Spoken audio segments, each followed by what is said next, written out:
جی پرون په پیښور حیدرآباد انډستریل ایریا کې د ټیشو پیپر یا د ډایپر کوم کارخانه کې چې اور لګیدلی و پرون تقریبا د ورځې 12 بجې دلته اور لګیدلی و هغه باندې نن د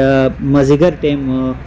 تقریبا شپږ 20 غنټو پس هغه باندې قابو ومندل شو هغه اور ختم کړلو په دې کې ریسکیو 1122 هلیکار چې کوم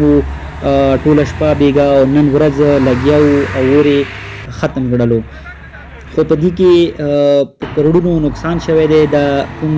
کارخانه وا د مکمل طور پر تباه شوی ده د دې بلډینګ ختم شوی دی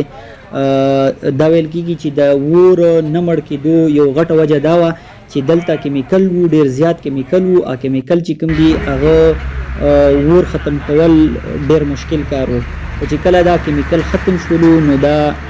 اور هم ختم شولو او خو دا تاسو کتلی شئ چې دا بلډینګ چې کوم دی دا مکمل ختم شوی دی دا په حیدرآباد انډسټریل ایریا کې دی